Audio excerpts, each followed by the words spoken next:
Hello बच्चों, आप सभी का स्वागत है पाठमाला के ऑनलाइन प्लेटफॉर्म पर।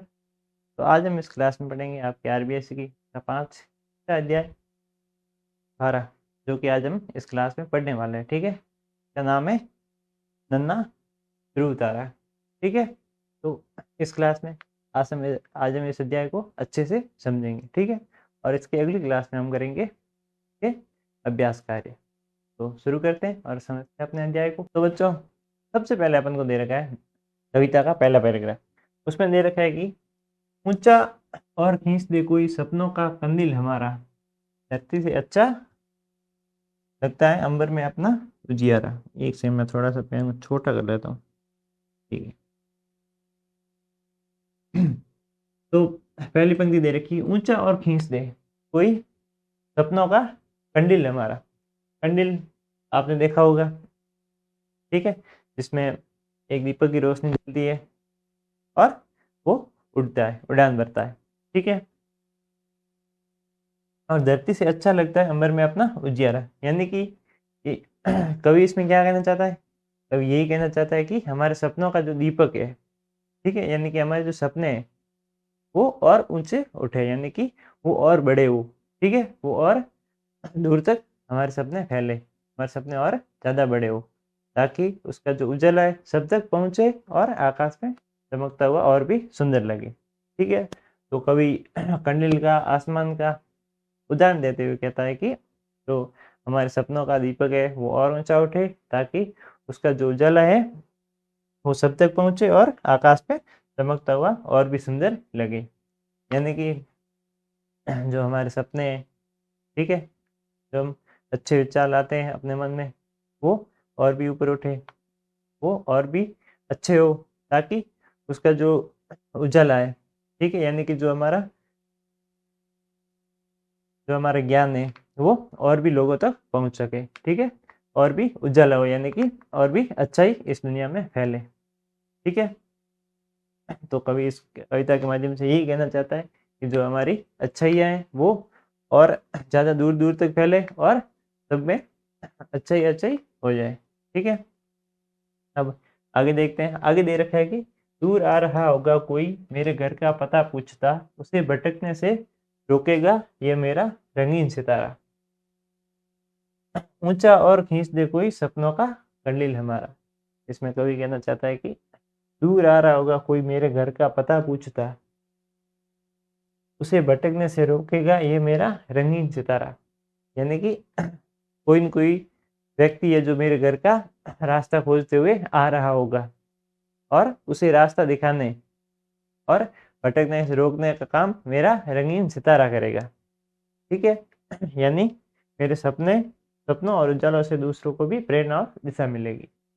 इसमें कवि क्या कहना चाहता है? इसमें कवि कहना चाहता है कि कोई न कोई ऐसा होगा जो मेरे घर का रास्ता खोजते हुए आएगा और मेरे मेरा जो सितारा है वो उसे मेरे घर का पता बताएगा। यानी कि कवि ये उदाहरण दे के कहना चाहता है कि मेरे जो सपनों का, उजालों का और मेरी जो प्रेरणा और दिशा है वो और भी लोगों पर प्रकाश डालेगी, यानी और भी लोगों तक पहुंच पाएगी और वो प्रेरणा और दिशा, सही रास्ता लेने के लिए मेरे पास जरूर आएंगे। ठीक है, अगले में दे रखा है कि चंद तिलियां थोड़ा कागज, ठीक है, और एक दिया छोटी सी बाती, सब मिलकर के दूर करेंगे धरती का फैला अंधियारा, ऊंचा और खींच दे कोई सपनों का कंडील हमारा। यानी कि इसमें कवि कहना चाहता है कि थोड़ी सी चीजें मिलकर भी बड़ा काम कर सकती है, जैसे कुछ तीलियां कागज, ठीक है, एक दिया और छोटी बाती, ठीक है, मिलकर क्या कर सकते हैं? मिलकर धरती का अंधियारा मिटा सकते हैं। इसी तरह हमारे सपनों का भी ऊंचाइयों तक पहुंचकर दुनिया में उजाला फैला सकते हैं। यानी इसमें कवि क्या सकता है? कवि उदाहरण दे रहा है, कवि क्या उदाहरण दे रहा है कि कुछ तीलियां, जो माचिस की तिल्ली होती है, कागज, दिया बाटी, ठीक है, जो कि हम दीपक वगैरह जलाते हैं, उन सब से क्या हो सकता है? पूरी धरती का जो उजियाला है, यानी कि जो अंधेरा है वो मिट सकता है, मिट सकता है।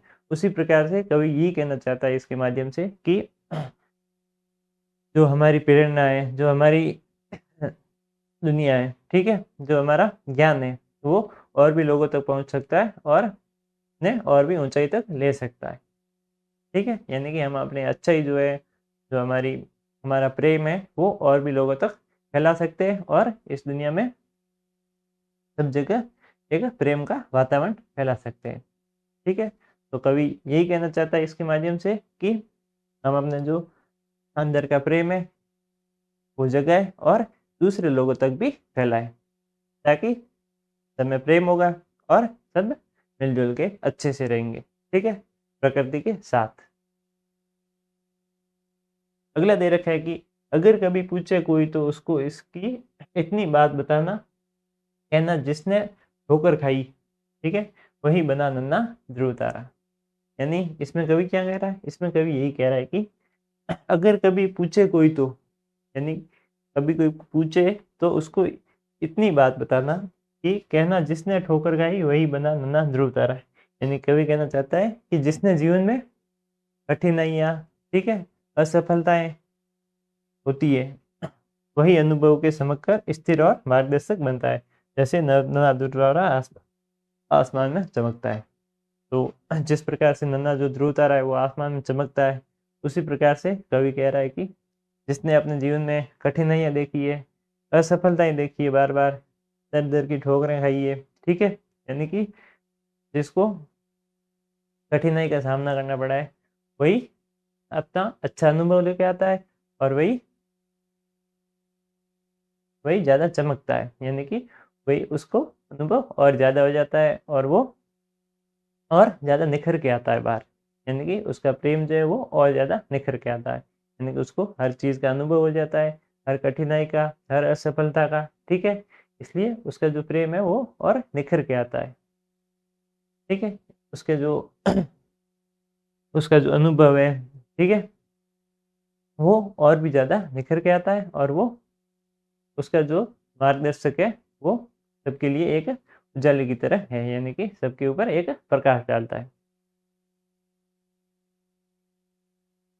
अब दे रखा है कि ऊंचा और खींच दे कोई सपनों का कंडिल हमारा, धरती से अच्छा लगता है अंबर में अपना उजियारा। ये कविता किसने लिखी है, ये कविता लिखी है कि सर्वसर दयाल सक्सेना। लेखक का नाम है सर्वसर दयाल सक्सेना, ठीक है। तो इसमें कवि यही कहना चाहता है, ये हमने पढ़ा था कि ऊंचा और कोई खींच दे कंडिल हमारा, यानी कि जो हमारा ज्ञान है, जो हमारा अनुभव है, जो हमारा प्रेम है, ठीक है, वो हमारा जो प्रेम है वो और भी जगह फैले, ठीक है।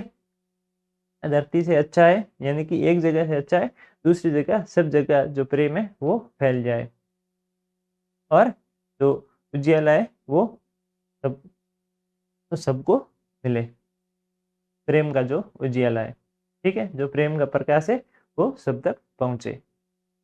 तो कवि इस माध्यम से यही कहना चाहता है कि जो प्रेम का उजाला है वो सब तक पहुंचे और सब प्रेम से रहे, ठीक है। अब अगली क्लास में हम करेंगे अपने अभ्यास का, ठीक है।